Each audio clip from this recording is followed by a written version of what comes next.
Muito obrigado, muito boa noite estarem aparecendo aí, muito obrigado. Esse tema é.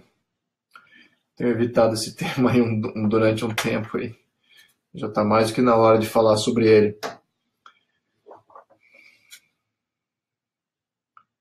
Bom, como é que eu gostaria de fazer essa live de hoje? Vai ser o seguinte: eu vou falar um pouquinho durante uns 30 minutos e logo na sequência eu vou entreter perguntas. Alguns de vocês já colocaram perguntas aqui no meu Facebook, numa chamada que eu fiz anteriormente. Então eu tenho algumas perguntas ali, talvez eu consiga matar boa parte delas durante esses primeiros 30 minutos. E depois dos primeiros 30 minutos eu vou responder algumas mais questões aí que se aparecem. Aí depois na faixa de uma hora e meia, aí a gente encerra. Bom, vamos lá. Primeiro com relação à questão pessoal, que eu acho que... Por que eu estou fazendo esse live sobre esse assunto? Primeiro, a gente lançou uma enquete dentro do meu Facebook, tinha vários temas lá, e o tema da monarquia foi o que sobressaiu. Eu imagino, óbvio, né, pelo boa parte aí das pessoas que estão seguindo aí minha página, são monarquistas. Então, obviamente que isso é uma proporção até que maior do que os não monarquistas. Mas eu quero atender aqui as duas coisas. Então, monarquia venceu, vamos falar de monarquia. A razão desse tema também, acho que eu tenho que abordar ele de duas maneiras.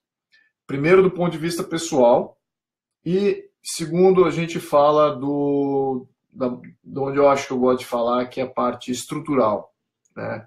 Muito bem. Ponto de vista pessoal. O nome do meu pai é Eudes de Orleans Bragança. O meu pai, ele renunciou à linha sucessória antes de eu nascer, em 1966. Então eu já nasci, entre aspas, livre. Então eu posso falar sobre esse tema livremente. Eu não estou na linha sucessória. O ramo que meu pai pertence é o ramo de Vassouras, né? Meu avô, Pedro Henrique, ele é do ramo de Vassouras, e que é o ramo legítimo da monarquia brasileira, né? Da linhagem da monarquia brasileira. Muito bem. Primeiro, eu sou legitimista. Eu acho que precisamos seguir a legitimidade, o caminho da legitimidade, a linhagem legítima. Isso é necessário, sobretudo concernente o caos moral que nós vivemos hoje. Tá? Eu acho que não cabe abrir para o povo, não cabe abrir para os representantes uma questão intrinsecamente familiar. Além do mais que não era uma vontade histórica de fazer essa abertura. Está bem nítido que a linhagem, existindo uma linhagem, que ela siga os princípios de legitimidade. Se quiserem mudar isso, na minha opinião, tem que restaurar a monarquia e o futuro imperador, o monarca, ele desvincule a necessidade de seguir a linhagem legítima e faça uma coisa mais abrangente. Então, eu sou legitimista nesse quesito. Então, a segunda questão, que aí eu vou responder rápido agora, mas depois eu entro em questões mais estruturais, que é para... Então, não estou na linha sucessória, no entanto, eu sou legitimista. Muito bem, a linha legítima é com Dom Luiz, Dom Bertrand, Dom Antônio, Dom Rafael. E tem outros aí que advêm dessa linha também.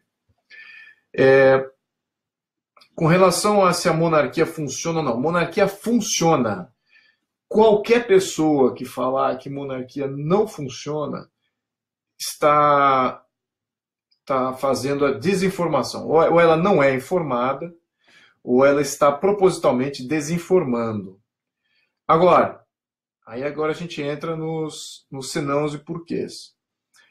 o que é o pleito monárquico, na minha opinião deveria ser o pleito monárquico, tem mais a ver com uma estrutura de Estado, uma estrutura de organização de poderes de Estado, porque o que dá o sucesso das monarquias atuais, e atuais eu digo dos últimos quase que 200 anos, é exatamente o fato de ter uma estrutura de poder, que evoluímos para uma estrutura de poder que ofere tremenda estabilidade. E aí tem outro componente que não é somente a estabilidade política, mas é uma estabilidade política com legitimidade popular. Tá? É um detalhe muito importante. Por quê? Você pode muito bem estabilizar um sistema político com uma ditadura ferrenha, como Cuba. Cuba é um sistema político estável, só que é uma ditadura. O povo não tem o que dizer, né? Não tem recurso para se contrapor aos poderes políticos. Né? O povo não manda em absolutamente nada, muito pelo contrário, está muito longe de mandar. É um povo escravizado. Então, mas é um sistema político estável? Sim, é um político estável. Só que, nos sistemas monárquicos dos últimos 200 anos, o que eles conseguiram fazer é estabilidade com legitimidade democrática. Então, o que significa isso? O que significa essa legitimidade democrática? É quase que uma legitimidade republicana. Então, e aí vem uma série de componentes aqui na minha cabeça com relação a isso. Aí, por que isso é uma afirmação, de certa maneira, para alguns, contraditória, mas para bons entendedores, pessoas que seguem história, que entendem um pouco de ciência política, vão compreender essa afirmação.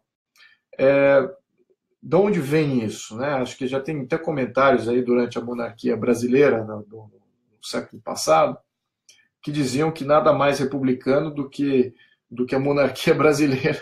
E no fundo era isso, você tinha um imperador que defendia as instituições republicanas, entre aspas, não era chamada de republicana, mas elas agiam como uma república, sim. Mas o imperador, a função dele era de estabilização dos poderes, era de harmonização e de interferência quando necessário.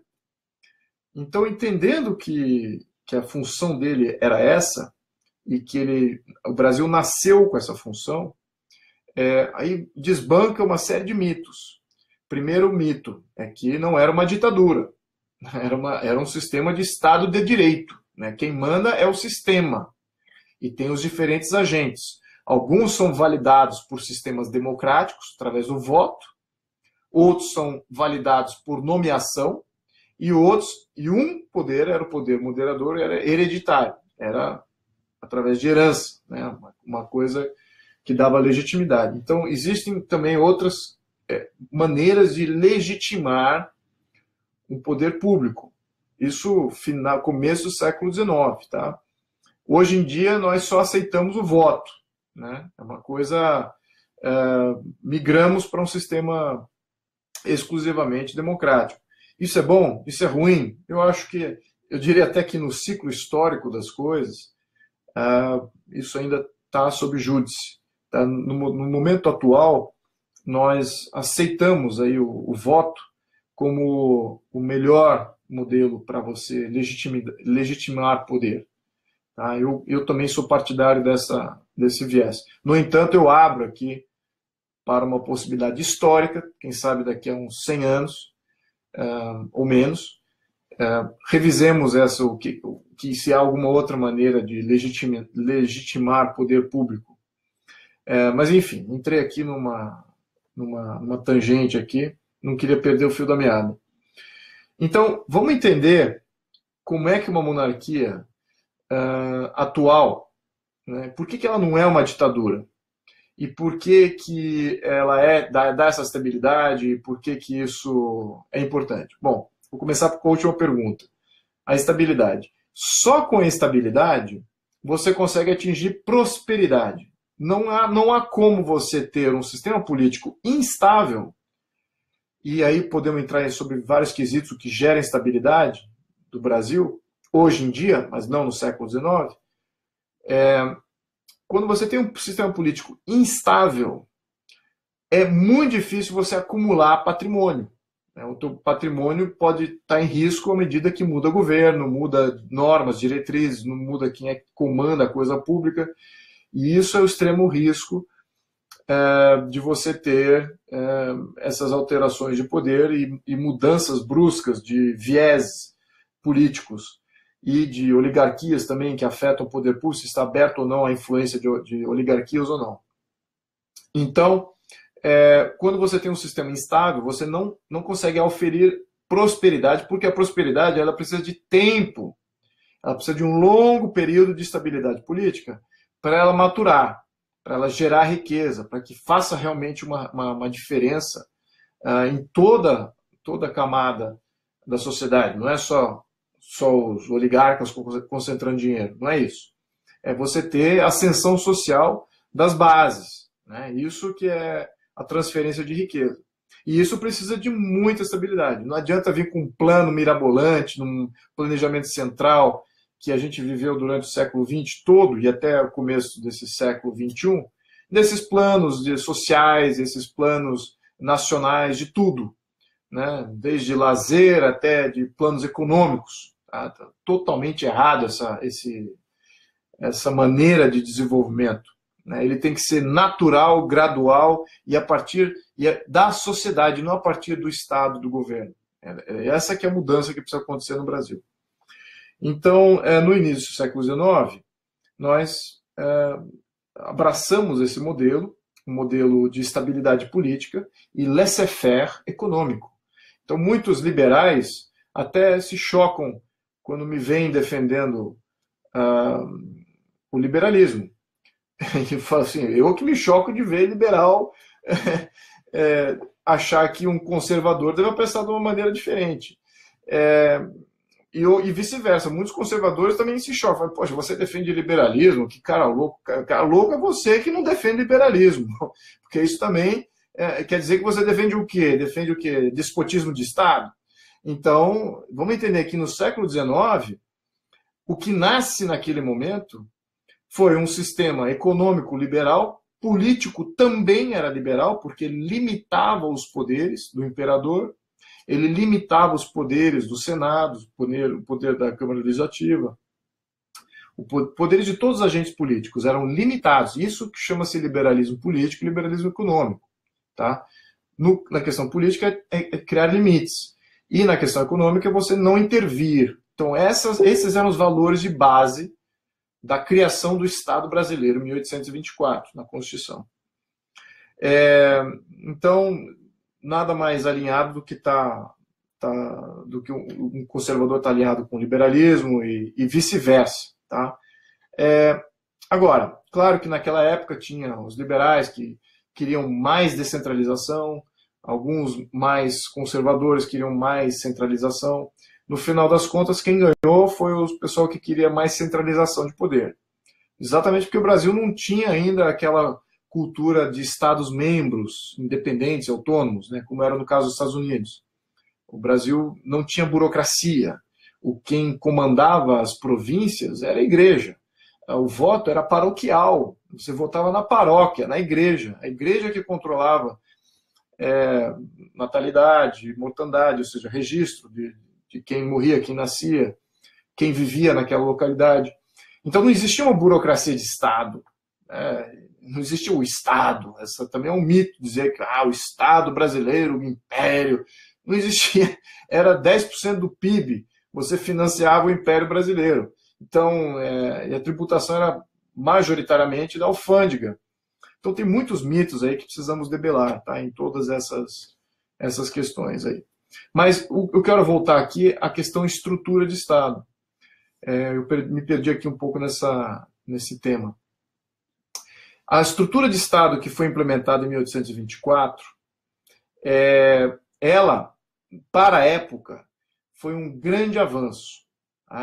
Você já tinha 30, 40 anos aí de Revolução Francesa, Revolução Norte-Americana, todos aqueles constituintes, o pessoal que estava no Conselho de Estado, fazendo a Constituição brasileira, já tinha o benefício da experiência norte-americana, já tinha o benefício da experiência francesa, já tinham visto a reação dos outros países europeus aos horrores da Revolução Francesa e as virtudes da Revolução Americana.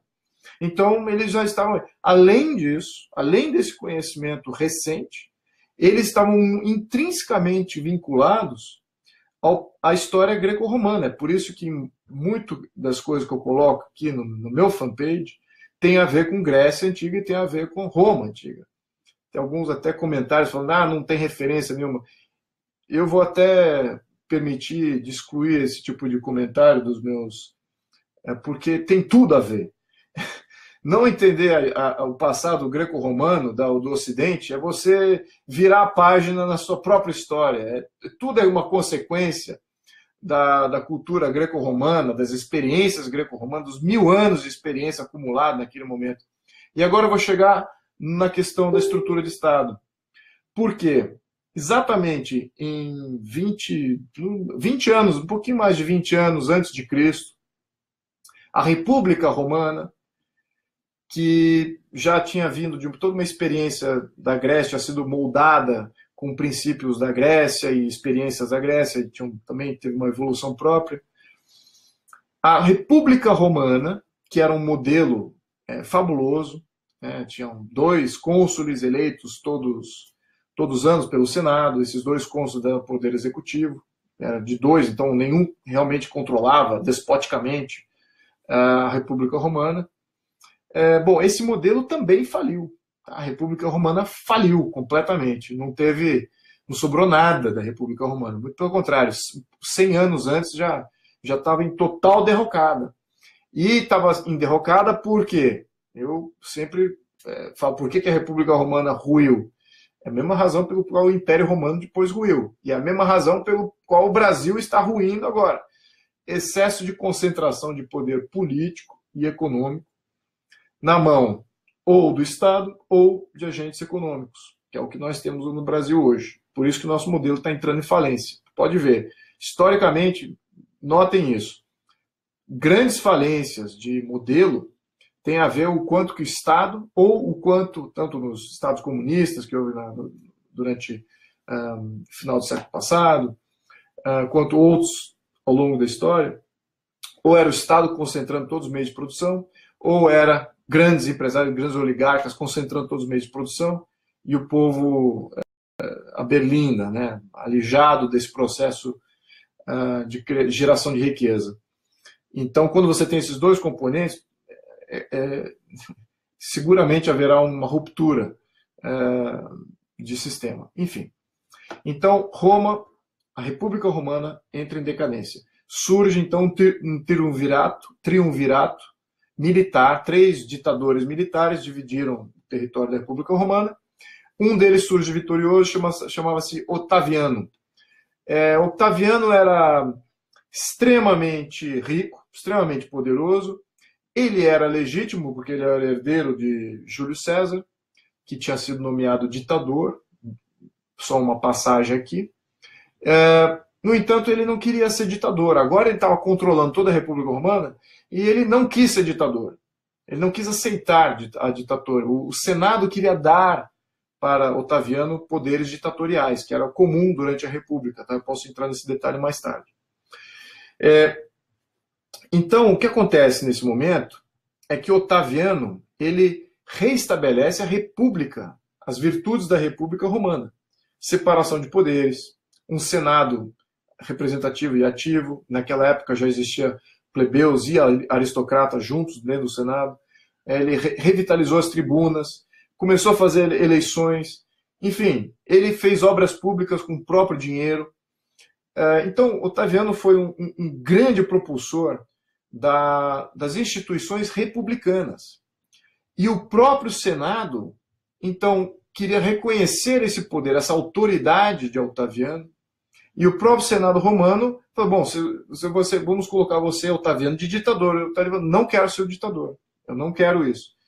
Então, o Senado romano cria o título de imperatore. E esse título e esse modelo era um modelo de basicamente era um modelo interventor em boas áreas, se precisasse intervir, mas ele era um poder militar. Mas, enfim, esse modelo que Otaviano criou foi o modelo que inspirou todas as monarquias do século XIX em diante, inclusive os Estados Unidos. O poder norte-americano, do presidente norte-americano, é modelado através das virtudes de Otaviano, no início do Império Romano. Então, exatamente essa dinâmica que a gente precisa resgatar aqui, porque o Brasil nasceu com isso, ele nasceu dessa evolução política, as estruturas de comando, as estruturas de poder que eram boas, entender que aquele pessoal constituinte eram grandes juristas. Não era como foi feita a Constituição de 88, que foi jogada para a Câmara de Deputados fazerem uma Constituição, uma aberração de processo. Não, era constituinte, havia constituintes, eles não conseguiam se concordar, então o Pedro I jogou de volta para a elaboração para o Conselho de Estado, e o Conselho de Estado só tinha grandes juristas. O que significa grande jurista? Uma pessoa que entende de história, entende de causa e consequência, entende de processos. Então, pessoas que foram comensuráveis, pô, vamos montar aqui um modelo que não seja ditatorial, no entanto, represente aqui, dê espaço para que as instituições possam florescer, livremente, independente. No entanto, aqui tem um vínculo com a legitimidade de poder público que era encabeçada por Pedro I. Então, essa foi a origem da monarquia brasileira. Assim, foi uma grande evolução política para a época, porque outros modelos europeus que surgiram durante o século XIX foram inferiores a esse. E até alguns até copiaram o modelo brasileiro. Então, foi de extremo conhecimento ali aplicado naquele momento. Então, por isso que a monarquia funciona, porque ela carrega com o nome uma estrutura de poder que vai dar estabilidade política com legitimidade popular. Aí entram em questões, mas e o poder monarca, e aquela coisa, etc. E tal. Aí eu diria que sim, podemos evoluir deste conceito. As minhas preferências pessoais, tá? Eu tenho lido aí com relação a alguns textos aí de monarquias atuais e como é que eles se comportam. Enfim, eu gosto muito da ideia do monarca cidadão. Eu gosto muito dessa ideia. É um monarca cidadão, basicamente, ele é um monarca, ele exerce um poder cívico de monarca, só que ele participa da sociedade e ele convive com a sociedade, ele não vive em Brasília, deveria viver em um grande centro. E também adora o conceito da não remuneração. Eu acho que por ser um poder cívico, não deveria ser remunerado. Eu simplesmente acho isso. Acho que a monarquia moderna, para esse século que for implementada, restaurada, se isso vir à tona, não seja algo remunerada, seja um cargo não remunerado. Aliás, outros cargos políticos, devemos abrir para essa possibilidade também, porque há muitas pessoas com capacidade, conhecimento, que estão já na sua terceira idade, e que podem contribuir para a coisa pública, podem contribuir seu conhecimento e não precisa ser remunerado. Não precisa entrar numa CLT da vida, uma loucura dessa. Então, existe aí uma novidade, aí, como é que vai remover o soberano, se isso é um problema? Bom, primeiro, nessas monarquias modernas existem conselhos de Estado. Conselhos de Estado concentram todos os poderes de Estado que, no fundo, são só os poderes da União. Tá? O Estado aqui, quando eu falo Estado com E maiúsculo, eu me refiro somente à União. Tá? Então, o Estado, de fato, ele tem poucos poderes. Ele tem o poder da segurança pública, que envolve diplomacia, soberania nacional, território, envolve segurança também interna, para algum conflito interno que possa existir, envolve a parte de justiça, então Ministério Público, os tribunais, e envolve a parte de ordem, né? Ordem pode envolver a coisa de, pode envolver a moeda, se ela é controlada centralmente ou não, emissão de moeda, por exemplo. Então, outros quesitos que criam e deixam, estabilizam a ordem pública. Então, essas três coisas: ordem pública, justiça e segurança. Essa é a função da União. E há poderes de Estado que exercem essas funções, né? Então, obviamente que um chefe de Estado ele só tem comando desses poderes, não tem comando, não é um governador do Brasil. O Brasil tem que ser governado pelos governadores de Estado, né? Então, não precisa passar por tudo, ter que passar por um poder central. Muito pelo contrário, deveria se reunir, não deveria se reunir todas as semanas, algumas vezes, uma vez por mês ou 2 vezes por mês, mas com uma frequência muito menor, ou seja, poucas coisas de fato deveriam ser resolvidas no nível da União. É exatamente o contrário que temos hoje aqui no Brasil. Tudo é resolvido na questão da União. Ninguém olha o poder local, as prefeituras, ninguém lê a lei orgânica e vê ali exatamente os problemas, estão todos ali, podem fazer ciclovia na frente da sua casa sem que você possa fazer nada, podem criar pontes e estádios e coisas assim do gênero, usando você não lendo a Constituição do seu estado e a Constituição da sua cidade, enfim, você tem um problema. E a função da União seria de intervir quando exatamente o cidadão está sendo desrespeitado pelo seu governo local. Sim, um prefeito viola alguns direitos, ou um governador de estado viola alguns direitos, aí aparece o poder da União para garantir a justiça, garantir liberdades. Então, o Estado que tem que ser criado é um Estado garantidor de liberdades. E você precisa de um Estado para garantir essas liberdades. Não adianta pensar, anarquia, narcocapitalismo, isso na história do mundo, um exercício filosófico pode ser interessante, mas na história do mundo isso não funciona. Tá? Você precisa de um mínimo de Estado para garantir as liberdades. Então, não existe outra maneira. Então, qual é esse mínimo de Estado e como é que ele vai reger toda a diversidade do Brasil? Né? Aí que tá, ele não vai reger, ele vai só intervir quando alguns princípios são violados. E foi assim que o Brasil foi organizado. Então, não diferente dos Estados Unidos da época, não diferente da França da época, por incrível que pareça. No final, no século XIX, a França entrou aí em derrocada após derrocada de modelo, né? Veio a Revolução Francesa, o terror, depois veio Napoleão, depois veio uma restauração monárquica, depois veio Napoleão III, depois veio uma outra restauração monárquica. Enfim, aí a França... Bom, nós não precisamos falar da França hoje, né? Então, isso é o que eu acho. Então, o modelo que foi estabelecido naquele momento é um modelo de extremo sucesso. E dizer que não funciona é uma afirmação ignorante ou é uma desinformação. Como é que foi o plebiscito de 93? Aqui é uma questão que apareceu também por um amigo aqui. O plebiscito de 93, segundo o deputado Cunha Bueno, que estava liderando isso dentro da Câmara, ao meu ver, primeiro, foi muito cedo. A sociedade não estava preparada, um conceito novo para aquela sociedade que existia, não existia raseamento. E até 88 existia uma cláusula pétrea, então a família não podia se expressar politicamente. Eu não poderia estar falando aqui com vocês politicamente até 88. Então, eu critico muito a Constituição de 88, só que se tem alguma coisa que é positiva, é o fato que nós podemos falar. Agora podemos falar com relação a isso. Então não existia assim uma criação de vínculo, né?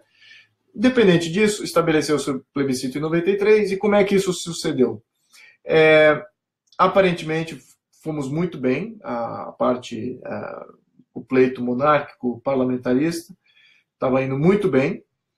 Quando chegou a um mês do plebiscito, o movimento monárquico estava com 35% das intenções de voto. E o que aconteceu foi que uma grande rede de televisão resolveu reintroduzir, na sessão da tarde, Escravizaura. E, de certa maneira, o ator principal daquela minissérie era o ator que estava nas propagandas do presidencialismo. E então formou-se aquele vínculo, que é uma grande desinformação também, de que a monarquia estava associada com a escravatura, que a monarquia seria um retrocesso de volta à escravatura. Então, é uma narrativa, uma rasteira mais chula que pode ter visto, mas também aprendemos com isso, tá certo? Porque a gente vê até que nível eles são capazes de ir para ganhar o jogo político, né? E fizeram exatamente isso, fizeram uma grande mentira com o povo brasileiro. Então, naquele momento do plebiscito, que estava aí com mais de 30%, passou a ter 5% das intenções de voto, um mês antes do plebiscito. E faltando aí, durante esse um mês foi recuperando e chegou a 10, 11% aí das intenções de voto. Então essa foi a história do plebiscito.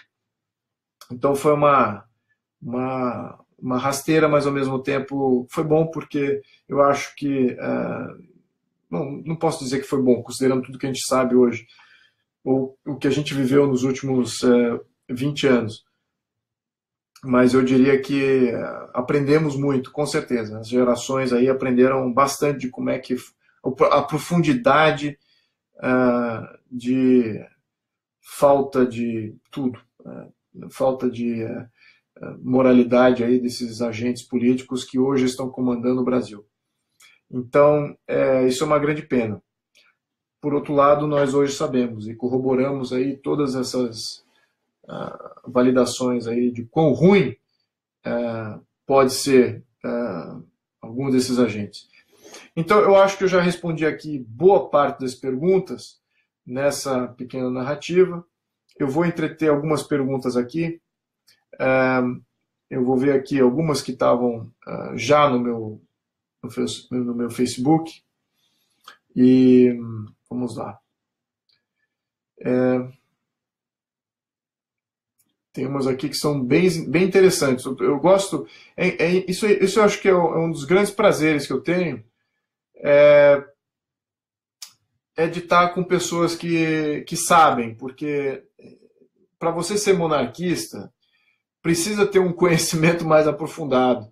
Eu acabei de citar aqui Otaviano. Aliás, eu espero que vocês escutando aqui sobre Otaviano, monarquistas e não monarquistas, entrem, procurem mais, busquem mais saber como é que foi essa evolução política com relação ao Otaviano, tá? Como é que ele foi durante o período que gerou isso, porque é fundamental. Tá? Ele basicamente fundou um novo modelo, ele foi uma evolução de modelo, e isso também foi. E houve um período aí em que os modelos regrediram a modelos aristocráticos monárquicos, né, após o Império Romano, né, e depois ressurgiram com esse modelo de Otaviano durante o período liberal aí do século XVIII, século XIX.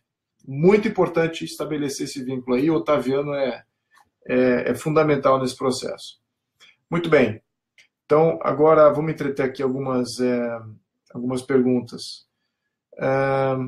Essa aqui é uma pergunta interessante. Caso a monarquia volte, é do Almir. Caso a monarquia volte, e faço votos para isso, ela voltará tendo a religião católica como religião oficial do Estado? Se depender de mim, não. Eu vou dizer por quê. Eu acho que o Estado tem que ser laico. E sobretudo, porque no minuto que você ofere poder ao púlpito, poder a alguma fé, você está delegando a um poder que você não controla, né? Que você não tem uma legitimidade de soberania cidadã, soberania popular. Supostamente outras pessoas que comandam o que é essa fé. Então, e nós sabemos hoje, né, sobretudo os católicos, que a própria Igreja Católica tem aí seus problemas, né? Não é 100% coesa. E se for entregar para outra igreja, né, que não católica, uma outra fé. Então, na minha opinião, pelo fato do risco de você não ter um certo comando popular sobre como é que é gerida essa fé, essa igreja que estaria aí vinculada ao Estado, você cria um grande problema. Tá? Você pode ter uma tirania de Estado formando, ressurgindo, com uma teocracia, e você não tem aí nenhum comando sobre os agentes públicos e fica uma coisa complicada, né? Temos aí exemplos de como isso não funciona. Agora, isso dito, eu acho que a pergunta aqui é mais na questão moral. Como é que você estabelece ou reintroduz virtudes morais dentro do sistema? E aqui, o sistema liberal, que é exatamente dessa separação de poderes, ele exige que a sociedade que é a sociedade organizada, que são os movimentos cívicos, que é a sociedade civil, não importa o nome que você queira dar, um sistema liberal exige que a sociedade civil seja o cão de guarda da moralidade. Então, e tem que haver a moralidade na sociedade civil. Essa sim tem que ser moralista. Essa sim tem que ter um norte do que é certo e o que é errado. Essa que tem que ter esse comando. E é uma das razões pelas quais eu estou aqui falando com vocês hoje. Exatamente por essas razões. Porque os cães de guarda da sociedade, que é a sociedade organizada, então você tem aqui a sociedade, que ela historicamente é inerte. Ela é sempre mobilizável, mas ela é inerte, ela não lidera nada. Quem lidera é a sociedade civil, eu diria que é a elite da sociedade, né? Entre aspas, elite. Podemos fazer um hangout sobre isso.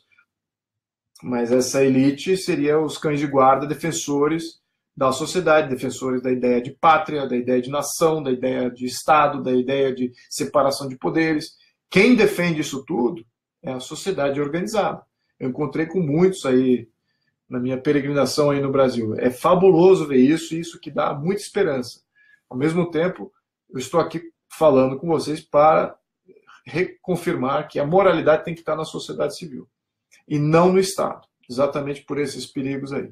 Então, eu espero ter respondido aqui essa pergunta. Muitas pessoas em comum exageram naqueles que defendem a volta da monarquia, como o sebastianista. Concordo. Gostaria que você abordasse essa questão da negligência monarquista no Brasil. Consideração puramente... Bom, a pergunta é muito grande, eu vou ter que ler numa outra circunstância. Aqui, do Guilherme. Seria interessante que o senhor abordasse, dentro do possível, a mentalidade do povo inglês em relação à monarquia. De outro modo, como é a visão deste povo em relação à instituição monárquica, os valores por trás disso, traçando uma comparação com os valores que teríamos que desenvolver para a estabilidade de uma monarquia no Brasil. Então, esse conceito de valores aqui, na minha opinião, temos que traduzir valores em estrutura. Tá? Não existe assim, porque eles são melhores, eles têm valores, o povo tem valor, os monarcas têm valor, os políticos têm valor. Nada disso. Eles têm estrutura. Eles têm uma estrutura de Estado que funciona. Então, se pegarmos uma estrutura de Estado que funciona e replicarmos isso, eu garanto para vocês, vai dar um resultado bom também. Tá? Vai ser um resultado diferente, mas vai ser bom. Tá? Vai ser um bom, só que para o nosso lado, do nosso jeito. Vai ter estabilidade sim, porque a estrutura, não os valores, tá? Que conduz a isso, né? Em termos de organização política. Agora, vamos de novo a valores. Valores tem que estar na sociedade, tá? E tem que estar na sociedade organizada, os cães de guarda. Esses que estão assistindo aqui na segunda-feira, às 9:45, aqui estão assistindo esse live. Então, tem que haver essa distinção aqui, tá? Não Não é o sistema político que tem que ter isso. Ele encarna isso quando isso existe na sociedade. Muito bem. Sim, tem algum perguntando aqui sobre voto distrital puro ou misto. Eu vou ter que fazer uma live sobre voto distrital puro versus voto distrital misto. Muito importante. Foi o segundo item mais votado. Então, a próxima live já vou encomendar, eu vou até antecipar qual que vai ser sobre esse tema. Diferença entre um e outro. Ok. Sei que muito provavelmente você não poderia falar da Casa Imperial. Sim, é verdade. Eu não falo pela Casa Imperial. Muito bem lembrado aqui, Richard. Mas existe algum plano estratégico para a ocupação de espaço, pensamento acadêmico, debate político envolvendo a causa monárquica? Olha, Richard, o plano não existe. Tá? O que está acontecendo é uma espontaneidade dessa sociedade organizada, dessa sociedade civil. Eles estão buscando alternativas, buscando saídas. Os meus tios têm sempre feito a militância pela causa monárquica, mas não necessariamente com um plano. Eles estavam sempre com, eu imagino, também não posso falar por eles, mas eu imagino que seja só numa linha de conscientização. Então, mais uma vez, é um resgate que está acontecendo espontaneamente. Tá? E eu acho que o Brasil Paralelo, o próximo capítulo aqui do Brasil Paralelo vai ser bem interessante com relação a isso. E lembrando que os garotos do Brasil Paralelo não são monarquistas, ok? Eu me dou muito bem com eles lá. E claro que um ou outro tem uma tendência mais monarquista, sim, mas eles tentam abordar aquela coisa de uma maneira isenta e olhando a história tal qual ela se apresenta. Uma monarquia brasileira seria simbólica, como as atuais europeias, ou teria algum poder constitucional mais efetivo? Boa pergunta aqui, Guilherme. Todas as monarquias, todos os sistemas parlamentaristas, sejam eles monarquias, sejam ele parlamentarista monárquico ou parlamentarista republicano, existe entre o poder do presidente ou monarca e o parlamento, existe uma miríade de opções. Tá? Tem monarcas que podem fazer leis e enviarem leis para o parlamento votar, e também tem o poder de veto. Tem monarcas que só têm o poder de veto, não podem submeter lei. Tem monarca que pode escolher o primeiro-ministro. Tem monarca que não escolhe o primeiro-ministro, mas ele tem o poder de veto sobre o primeiro-ministro que foi escolhido, seja ele o primeiro-ministro escolhido indiretamente pelo parlamento ou também diretamente, né, pelo voto popular. Então, existe aí uma miríade de opções. Na minha opinião, um chefe de Estado aqui deveria sim comandar as forças de segurança. Ele deveria ter, mas claro que não poderia entrar em guerra sem a aprovação do parlamento.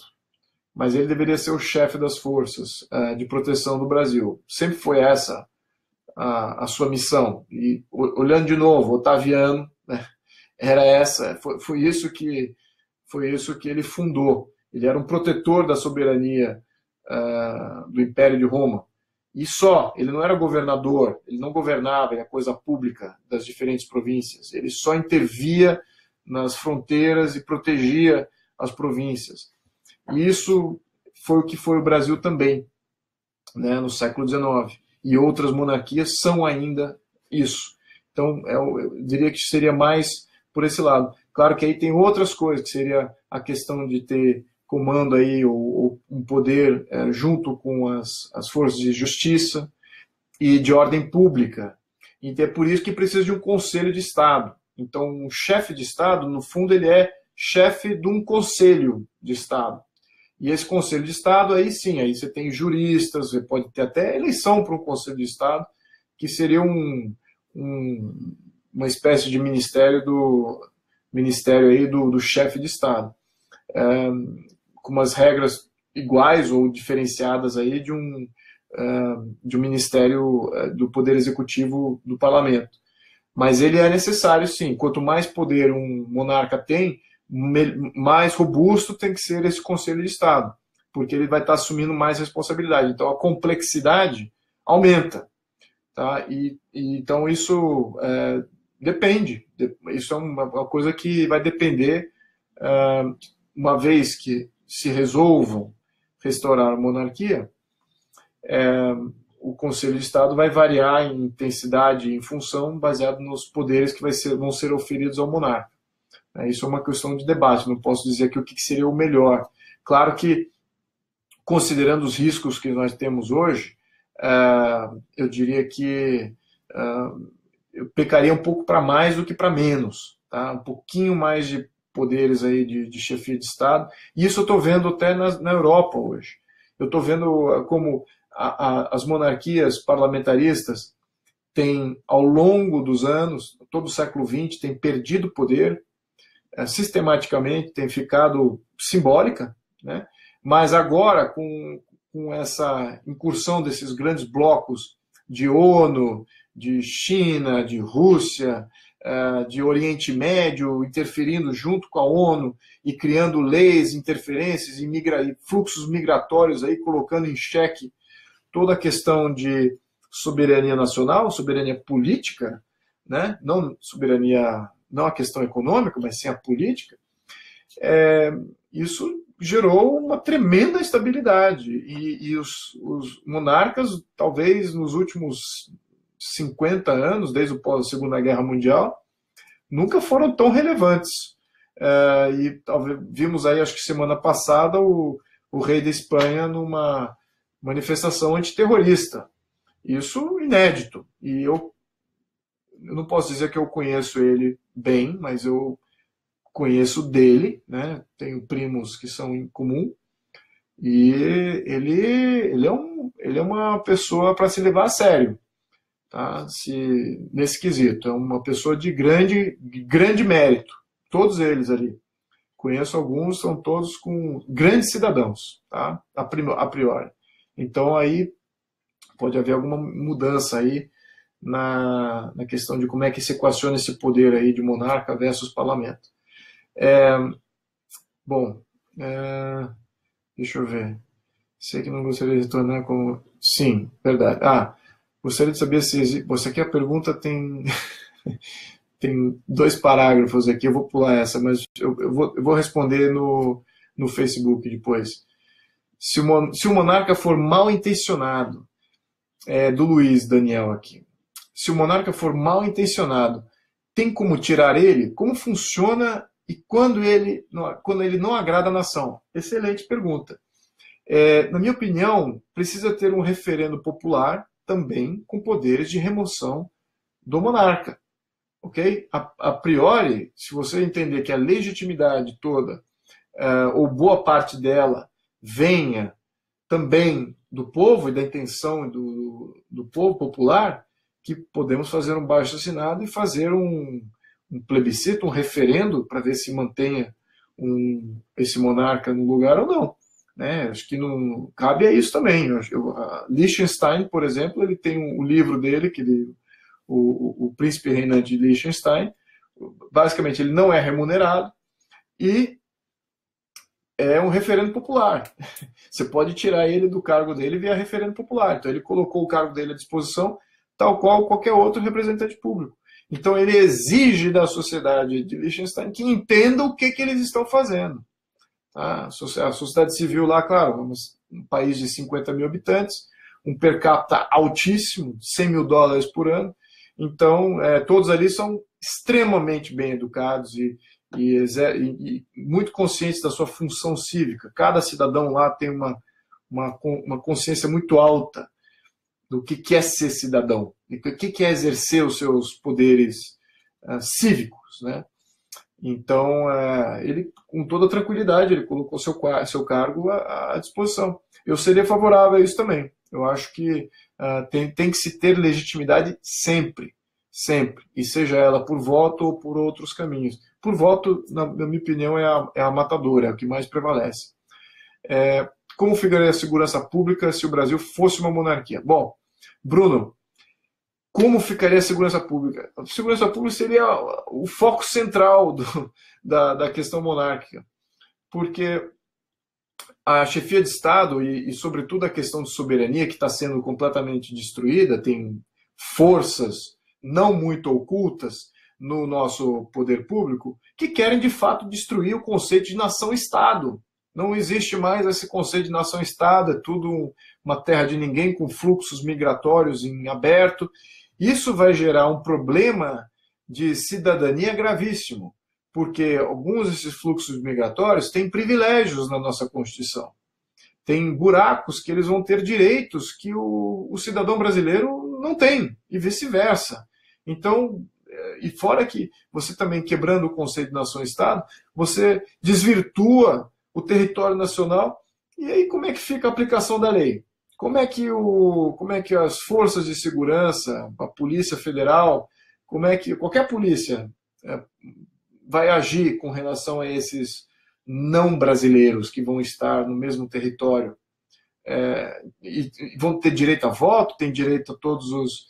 Então fica uma coisa... E eles querem fazer exatamente, querem dar direito a voto aos estrangeiros, querem que os estrangeiros se elejam sem ser cidadão. Tá certo isso? Isso é uma questão central de segurança pública, de soberania, integralidade, de legitimidade territorial, que está sendo colocado em xeque nos dias de hoje. Então, nós nem vimos esse problema ainda, né? Nós estamos ainda já com algumas violações de fronteira, sim, lá no norte, tivemos aí algumas coisas, mas para um país de 220 milhões, não faz assim, mas eu acho que essa tendência não é boa. Então eu vejo isso como um dos maiores benefícios, tá? É a questão de segurança pública. Muito bem. Tem outros aqui. Veja um problema na linha... no que é? Luiz, gostaria que você falasse sobre o caminho para a volta da monarquia. Se há um diálogo para esta volta com a classe política e também quem seria o responsável para fazer isso? Qual dos três poderes? Muito bem. Felipe, é o seguinte.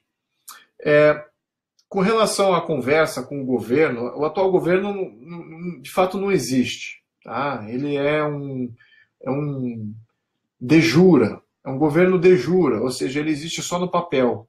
Ele não existe de facto. Não é um governo que você fala, puxa, representa a legitimidade da vontade do povo. Não é. Do governo eu estou falando os três poderes, né, constituídos. Eu acho que já estão permeados aí com tanta falcatrua, escândalos, que nenhum dos três poderes aí, de fato, é legítimo. Então, não temos nenhum diálogo, zero de diálogo com qualquer agente público. Então, sempre temos aí uma predisposição mais favorável às forças de segurança, sim.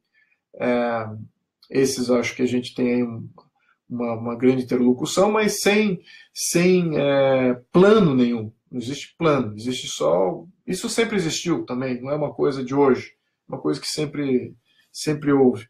Meu pai foi militar, meu pai foi da Marinha, capitão-tenente. Então, fora isso, os meus tios também, tem todo meu avô também tinha bastante diálogo, mas fora isso não tem nenhum plano, certo? Então, não existe essa articulação interna, nada disso. Tá? Então, felizmente ou infelizmente, não sei como é que a gente vê. A monarquia, no meu ponto de vista, ela ainda tem que ser maturada no psique do brasileiro. O brasileiro precisa se desvincular desses mitos que foram alimentados durante aí 120 anos, 130 anos, e aí sim a gente pode começar a falar de alguma coisa de como seria, tá? E resgatando aquilo que eu falei no início, um monarca cidadão, uma função cívica do monarca, não remunerado, parte da sociedade civil, etc, etc. Então, eu viria por esse caminho, tá? Mas essa é minha opinião, eu não falo pela Casa Imperial. Então, estou dando minha opinião de o que eu acho seria o mais apropriado para o século XXI, tá? Muito bem. Paulo Scott, Luiz Felipe, quando a monarquia voltar, como será a transição? Brasília continuará sendo a capital do Brasil? Teremos os mesmos números de ministros, deputados, senadores? Haverá um enxugamento da máquina estatal, diminuindo números de servidores públicos, salários e benefícios? Olha, Paulo, eu não posso falar com relação ao número de servidores públicos e tal. Mas a função do Estado tem que mudar, né? Isso com ou sem monarquia.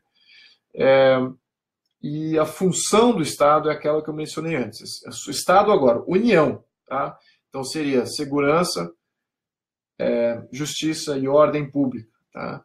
Então, ordem pública são algumas autarquias aí de controle da moeda, CVM, Banco Central, essas coisas, tá? Então, é assim que eu vejo.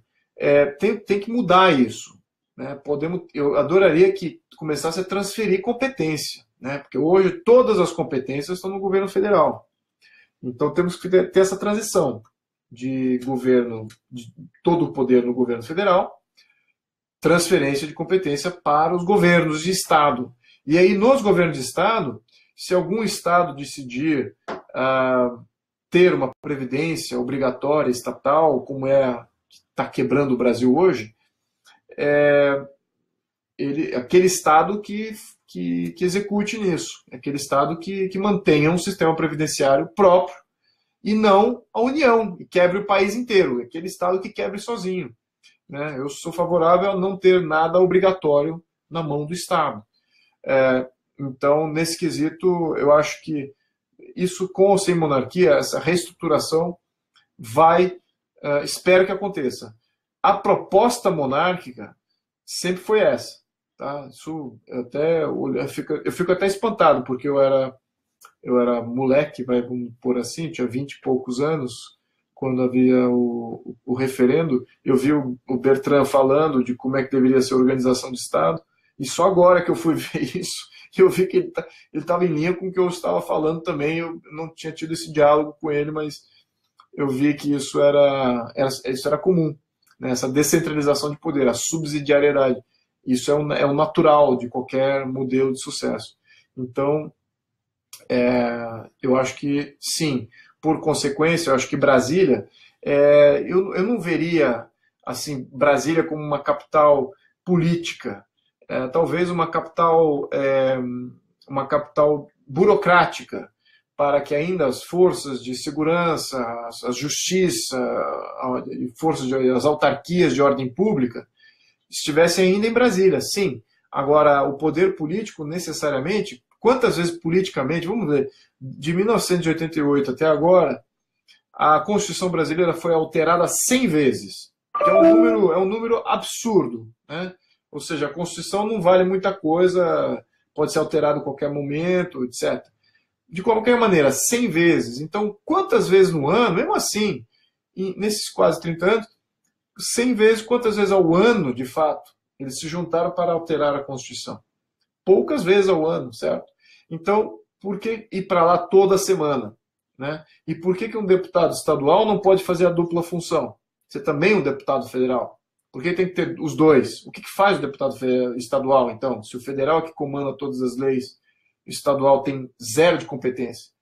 Então, temos que ter essas perguntas. Isso aí que está nos custando nossos impostos. Eles estão gerando impostos para financiar essa loucura que ninguém está se demandando, está se perguntando por que existe esses diferentes níveis e quais são as competências desses diferentes níveis. Absolutamente, eu sou radicalmente a favor de uma descentralização e que sim, de fato, o poder central é um poder mínimo, poder, como eu falei, bem limitado. E aí suscita aqueles da mitologia aí que falam, não, ditadura. Que ditadura é essa que tem poder limitado? que ditadura é essa que tem poder limitado? Responda. Então, temos que vencer esses mitos aí. É mais uma questão de o que é melhor para estabilizar, se é um presidente ou se é um monarca, nessas funções, considerando poderes limitados. Então, é por aí que a gente tem que levar o diálogo, tá?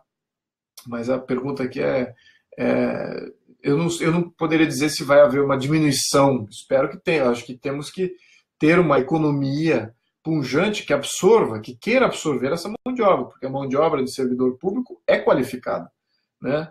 Então, que a economia tenha essa pujança. Espero que absorva esses funcionários e muito mais, né? E que você ser um servidor seja mais por aspiração, né? E não por não por um direcionamento já na universidade, que você já é levado a crer que todo funcionário público é isso que tem que ser. Então, não acho que é positivo o que temos hoje.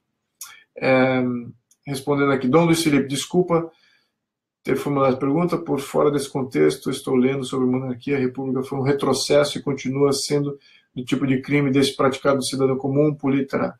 Como o monarca se reagiria diante de tanta corrupção, crime organizado, tomando conta do país? Como se trabalharia com o parlamento diante de tudo isso para mudar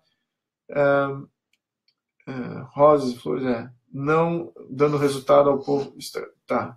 Olha, como é que o monarca agiria com essas questões? Primeiro, os estados têm que ter essa responsabilidade de segurança também. Tá? Então, agora, o que acontece, o que ele está aludindo aqui, é talvez um PCC, por exemplo, chegar a controlar um estado. É aí que está a beleza de você ter um poder separado do poder de Estado, que possa intervir quando o Estado ele não mais tem instituições independentes e que estão agindo em prol do bem comum e estão só representando uma facção. Então é assim que agiria o poder. O poder da União intervém quando o Estado fale, o Estado não mais representa o bem comum daquele Estado, daqueles cidadãos que vivem naquele Estado. Então, assim que seria a dinâmica. Tá? Não sei se eu respondi aqui a pergunta, mas o que eu entendi dessa pergunta aqui. Fernando de Freitas, retornos sociais e DH em países onde o sistema político monárquico é vigente. Excelente. Olha, eu vou até aproveitar, eu vou fazer propaganda aqui do meu livro, porque ele está perguntando aqui para eu comparar o IDH e sistemas políticos, né? E eu abordo isso com bastante detalhe no meu livro, porque eu fiz um mapeamento de todos os 200 países e o IDH por modelo político e por país. Então, eu achava que isso era um mito, tá? Eu fui comprovar isso e fiz um mapeamento e vou incluir no livro. Tá? Estava querendo até encontrar aqui os quadros, eu não estou achando agora nesse momento porque eu estou lendo a pergunta. Mas o meu livro ele tem esses quadros, diz qual país tem que modelo, eu descrevo cada um dos modelos dos sistemas políticos e menciono ali qual é o IDH de cada um deles. Então você veja por si próprio. Né? Então, esse mapeamento eu não vi em outro lugar. Eu acho que eu fui um dos poucos aí que fiz isso. Se posso encontrar algum outro cientista político aí no mundo que tenha feito isso, eu não vi. Que eu saiba, isso é inédito. Está no meu livro. Então, aproveito para... Mas sim, é um fato. O IDH de país monárquico exatamente pela questão da estabilidade. Agora, lembrando, monarquia parlamentarista com estabilidade e legitimidade. Né? Então, tem que ter essas duas coisas. Luiz Felipe... Quando a monarquia... peraí. Desculpe formar essa pergunta de fora. Tá bom. Acho que eu já respondi aqui algumas que já estavam no Facebook. E vou ver se tem alguma aqui no chat que eu deva entreter. Tá? Deixa eu ver aqui. Movimento Brasil Real. Entrei agora no Facebook. Não sei se surgiu a pergunta, mas aqui. Existe algum tipo de questão jurídica na sucessão imperial? Não tem questão nenhuma, que eu saiba, tá? Questão jurídica da sucessão imperial já está estabelecido. Isso segue a linha de legitimidade. Que eu saiba, não tem nenhuma questão jurídica. A volta da monarquia seria possível através de um acordo conforme o pacto ocorrido na Espanha, no pós-franquismo. Eu espero que não precisemos chegar a tanto, né? Porque a Espanha, a evolução da Espanha, da monarquia da Espanha, foi a reintrodução da monarquia na Espanha foi através do Franco, né? Através da vontade do Franco. E o Juan Carlos, ele tinha uma legitimidade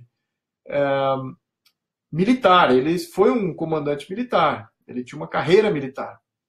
Quando ele ingressou na política, com esse apadrinhamento do Franco, ele não necessariamente tinha essa legitimidade. Ele teve que criar ao longo do tempo a legitimidade dele. E ele teve que reintroduzir, em função dessa falta de legitimidade no começo, ele teve que reintroduzir na sociedade espanhola muitos dos revolucionários que criaram um caos durante as guerras civis na Espanha, décadas antes, né, e todo ao longo aí do período franquista. Lembrando que o Franco surgiu exatamente para debelar o comunismo, né, então ele foi um fascista que lutou contra o comunista. Então, duas facções de esquerda brigando entre si. Mas basicamente, quando ele colocou o Juan Carlos no comando, mas então o Juan Carlos teve que se tornar legítimo. E como é que ele fez isso? Ele, na minha opinião, tá? Isso sou eu falando, não é uma verdade absoluta, é uma verdade relativa a mim. Ele fez isso incorporando os revolucionários que tinham sido exilados, os socialistas que tinham causado boa parte do problema na Espanha, reintroduziu no sistema político, gerou uma celeuma tremenda com os conservadores, e o pior, eles fizeram uma nova Constituição, então eles estavam presentes na Constituição atual da Espanha, que é uma Constituição de 1978, se eu não me engano, 10 anos antes da nossa, que é muito similar à nossa. Então, não é uma boa Constituição, apesar de ser uma Constituição monarquista, né, que fala da monarquia. Não é uma boa Constituição. Tem outras questões aí com relação ao que deve entrar numa Constituição e por que ela não era tão boa. Mas, então, ele foi só ganhar legitimidade em 1981, quando houve uma tentativa de golpe de Estado pelos militares contra esses socialistas que estavam dominando a coisa pública, né, o poder representativo, e ele foi na televisão dizendo que não vai haver retrocesso na questão democrática, e então aí ele se tornou rei. Então ele demorou um bom tempo aí para ele ganhar essa legitimidade. Então hoje em dia sim, hoje em dia a monarquia espanhola é extremamente legítima, mas precisou de um evento como esse para torná-lo legítimo. Então,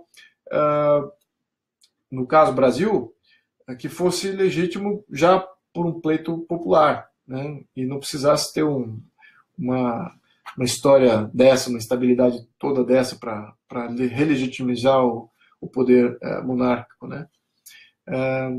Mas deixa eu ver mais algumas questões aqui acima. Se o monarca for mal intencionado, gostaria de saber sobre as atribuições do poder moderador e sobre como mesmo se aplicaria em níveis municipal e estadual. Ótima pergunta. Então, o poder moderador, ele é um interventor nos poderes de Estado, ou seja, de União. Tá? Não é necessariamente o interventor no município e no Estado, né, no nível do Estado-membro. Mas ele pode ser através dos poderes da União. Tá? Então, fazendo com que o Ministério Público haja numa tal cidade ou num tal estado. Então, no fundo, o poder moderador ele é um ombudsman, né, que seria um relator da coisa pública do Brasil. Caso ela não esteja andando nos conformes, ele pode direcionar um poder ou outro, se esse poder já não está sendo fazendo por conta própria. Né? Ele pode interferir, falar, o Ministério Público, veja aqui essa cidade que está tendo esse problema, ou Força de Segurança, vamos ver aqui um problema de facção criminosa que está dominando aqui a coisa pública local. Então, ele agiria dessa maneira. Então, espero ter respondido a isso. Luiz, conservadorismo é necessariamente... Luiz, o conservadorismo é necessariamente liberal? Boa pergunta, Carolina. Olha, não é, porque depende de várias outras coisas. O conservadorismo, não sei nem saberia dizer o que é conservador. Eu não saberia, mas como eu estabeleço é o seguinte: os valores que existiram na fundação do Brasil eram valores conservadores, sim, e eram valores liberais, sim. Então, os conservadores estavam preservando os valores liberais, ok? Então, os conservadores no início do Império não eram os mesmos conservadores que existiam talvez em Portugal. Em Portugal, eles defendiam a monarquia absolutista. Foi aí que Pedro I, até é um outro mito que precisa ser desbancado, que Pedro I era ditatorial, mandando em tudo. Ele tinha um jeito, um temperamento de general, mas ele era extremamente liberal. Tão liberal que, quando ele voltou para Portugal, ele, a contragosto até de vários pertencentes às cortes, ele resolveu implementar o parlamentarismo. Então, ou seja, é uma entrega de poder. O próprio Pedro I, no Império, um tempo antes, quando ele criou a Constituição de 1824, poucos sabem disso, mas ele era absolutista. Pedro I era absolutista antes de 1824. Então, em 1824, com a Constituição brasileira, tornou-se um modelo liberal de entrega de poder. Então, ele não mais tinha o poder absoluto, agora ele tem que dividir poder com o Senado, com os magistrados, com o povo. Então, foi uma entrega de poder, não foi, o poder moderador é um poder ditatorial, e o império foi um império ditatorial. Ao contrário, foi um império liberalizador, por causa desses valores aí que os conservadores naquela época no Brasil tinham. Tá? Agora, se você fosse para Portugal, quem era conservador? Eram monarquistas absolutistas. Então, respondendo a pergunta aqui, não necessariamente. Tá? É por isso que eu sempre pergunto às pessoas que ficam reclamando quando eu defendo o liberalismo. Porque alguns acham, porque eu defendo isso. Não, esses são os valores fundamentais, enfim. Mas aí eu faço um contraponto. Eu pergunto, mas então você é a favor de um totalitarismo? Você é a favor do despotismo de Estado? Você é a favor de não ter mais voto direto para absolutamente nada? Você é contra o habeas corpus? Você é contra a separação de poderes? Você é contra ter uma Constituição? Então, o liberalismo trouxe tudo isso. Né? Se não fosse liberalismo, vocês não teria Constituição, não teria voto, não teria habeas corpus, teria um poder despótico mandando a hora que ele quisesse, que no fundo é o que eles querem criar agora, né? Com a nossa autocracia republicana. Estamos chegando de novo a uma tirania de Estado, conforme Bonifácio tinha previsto, que não era muito bom, né? Era o risco, né? Para toda a sociedade brasileira. Estamos chegando nisso agora. Enfim, isso é outra questão, a gente fala no outro live. Vamos ver aqui as perguntas. Liga Azul Monarquista Brasileira poderia falar da ideia legislativa? Sim. Bom, está tendo uma ideia legislativa, foi excelente o resultado, ultrapassou o mínimo necessário, então agora precisa entrar em debate, estão procurando um relator. Então isso é uma questão, pode ser interessante nesse momento, ou pode também não ser interessante, porque, mais uma vez, quem será um relator dentre esses que estão aí? É possível? Sim, é possível encontrar. Existem ainda deputados e senadores? Sim, alguns poucos existem, que são íntegros, né? Mas é uma minoria. Então, nesse momento político, esse debate, ao meu ver, não é o momento certo. Mas que está aí para ser debatido mais uma vez. Eu acho que com mais informação, com mais lives como esse, com mais introspecção com relação à nossa verdadeira história, eu acho que a gente vai ter uma sociedade civil um pouco mais equipada para poder fazer um bom debate aí sim levar isso à tona. Talvez, espero que depois de uma renovação em 2018, tá? Volta no Monte Cristo seria possível através do acordo. Não, isso já respondi. Fale sobre a verdadeira relação entre Pedro II e Barão de Mauá. Pedro II e Barão de Mauá. Então, criaram aí mais uma narrativa fictícia de que os dois tinham uma rivalidade. Eles não tinham rivalidade nenhuma, eles eram amigos. Tá? Amigos íntimos até, tanto que o Pedro II deu títulos ao Barão de Mauá, depois ele aumentou o grau.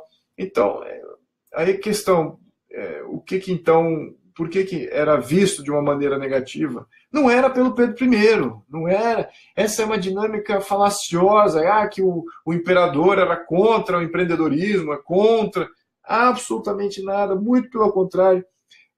Vou até dizer até que ponto os sírios que vieram para o Brasil no final do século XIX, as primeiras migrações sírias, foi intenção do imperador trazer empreendedorismo para o Brasil, porque o Brasil estava dominado por agropecuária, não havia industriais, não havia essa camada mercante, né? Os mercadores, os artesãos, os pequenos empreendedores.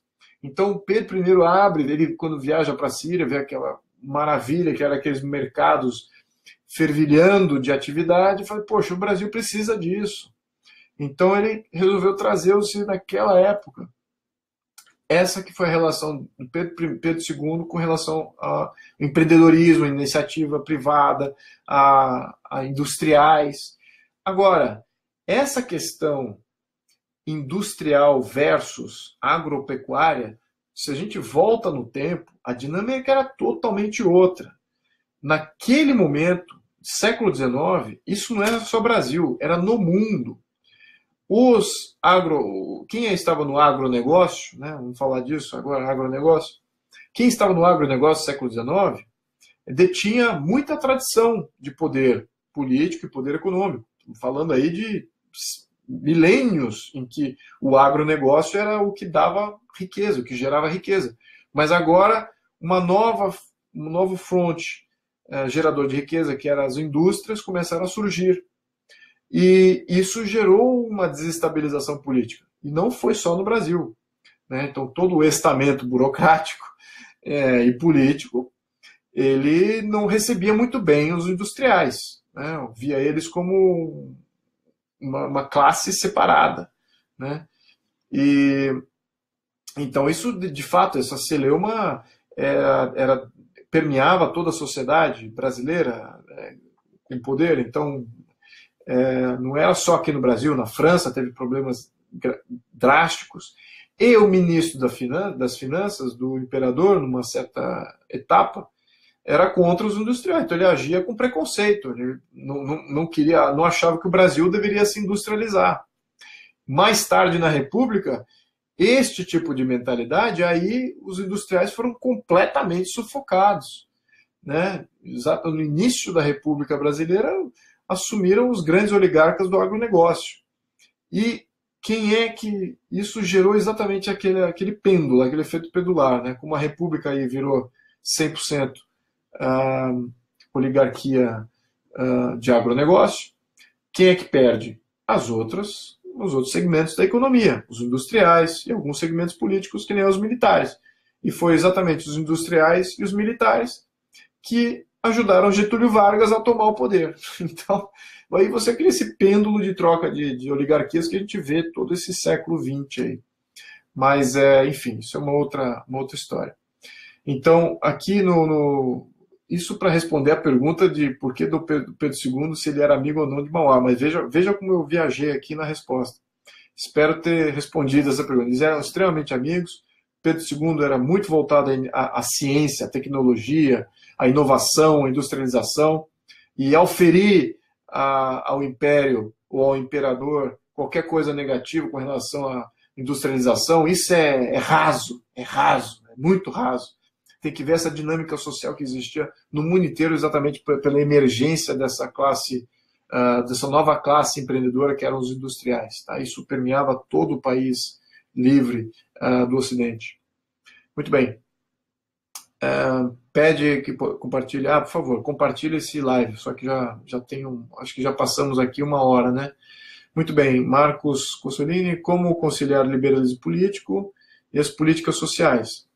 Bom, o liberalismo político, primeiro, não é as políticas sociais, elas não se contrapõem ao liberalismo político, tá? Não é exatamente contra o liberalismo. O liberalismo político precisa existir, 100% de liberalismo político. Separação de poderes, precisa ter uma Constituição, precisa ter voto, validação, precisamos ter mecanismos de recall de mandato, referendo popular. Isso tudo nós precisamos ter, isso faz parte do mantra do liberalismo político. Muito bem. Agora, as políticas sociais, isso não é uma questão de liberalismo político. Pode até afetar alguma coisa, sim. Questão de privilégio, né? Questão de criar uma classe separada para dar privilégios ou criar programas sociais para uma classe que não é, cria uma desigualdade perante as leis. Pode até ter alguma argumentação nesse nível. Mas, a priori, o liberalismo político é o que precisamos ter, independente da política econômica. Aonde que esses programas sociais se contrapõem diretamente à política econômica. Tá? Porque a política econômica é uma resposta muito longa. Tá? Mas vou ver se eu encurto aqui e vou ficar devendo a melhor parte. Mas onde que as políticas sociais elas criam uma restrição é exatamente no laissez-faire, na não intervenção de Estado na economia. As regulamentações, a tributação, a normatização dos segmentos econômicos é para financiar programas sociais. Então, você tem menos poupança na mão das empresas, transferida para o Estado fazer alguma benesse para alguma classe que ele julga que precisa fazer alguma coisa. Então, é aí que essa dinâmica é contra o liberalismo econômico. Tá? É contra o empreendedorismo, livre iniciativa. Fica mais difícil de empreender quando você tem o ônus de fazer esses programas. Tem muito programa social, no entanto, que acaba revertendo positivamente para o liberalismo econômico. E sim, tem muito programa. É claro que quem é que determina isso? Aí é que é a questão. Não é para ser contra os programas sociais.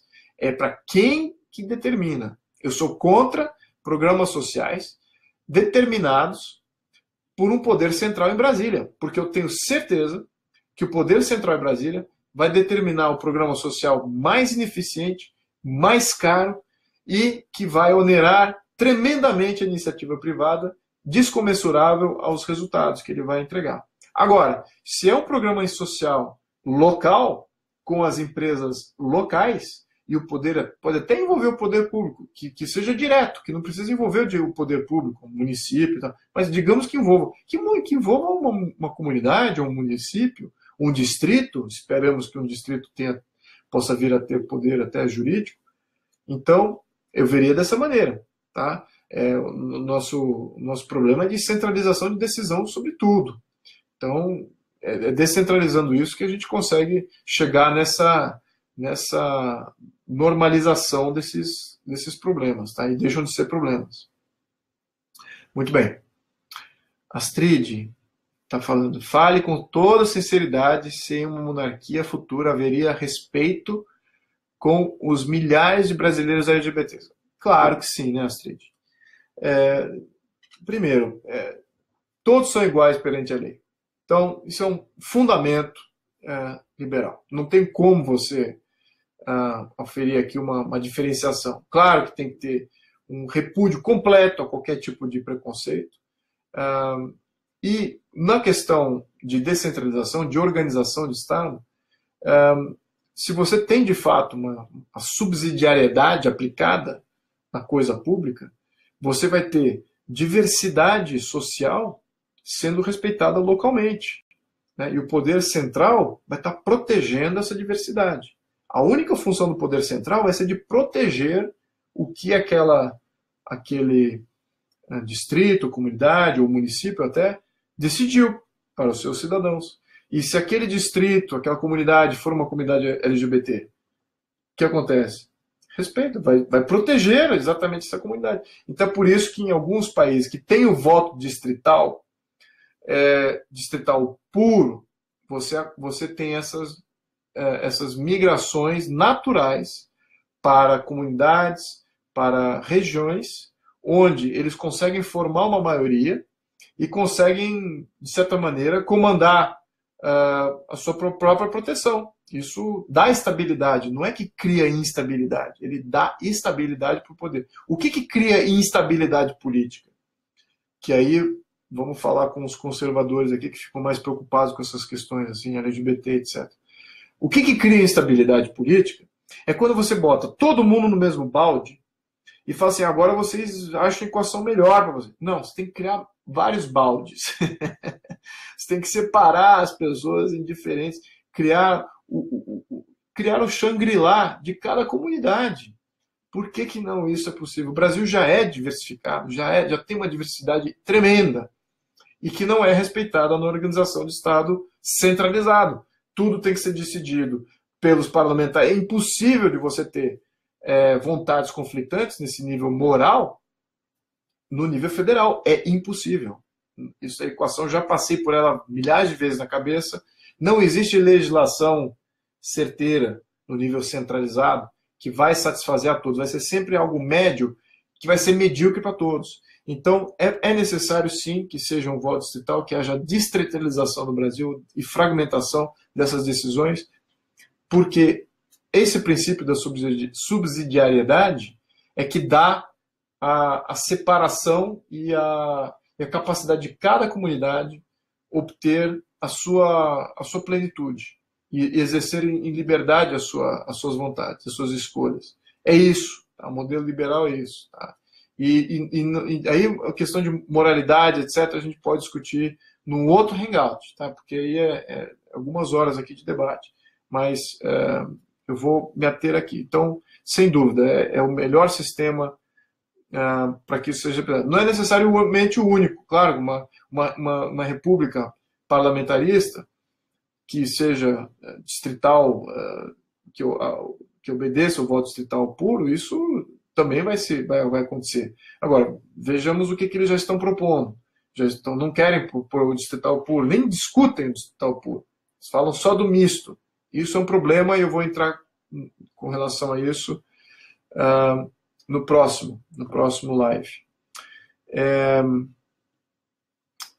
Deixa eu ver. Responde essa... poderia falar de iniciativas como... tá.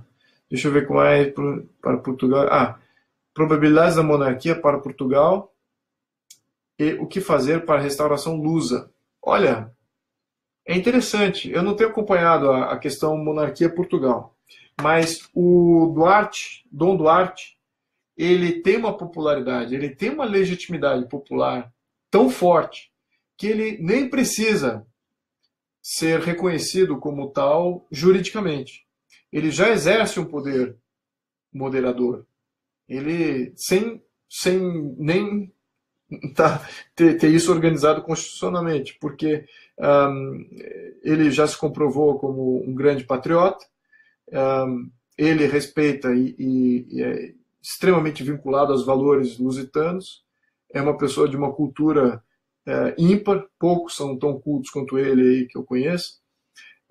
Então, ele já exerce isso. Se o Duarte resolver dizer não a alguma legislação específica, ou se ele resolver se contrapor a algum governo, vai gerar problema para esse governo, vai gerar problema. Então, e ele é um grande defensor da história de Portugal.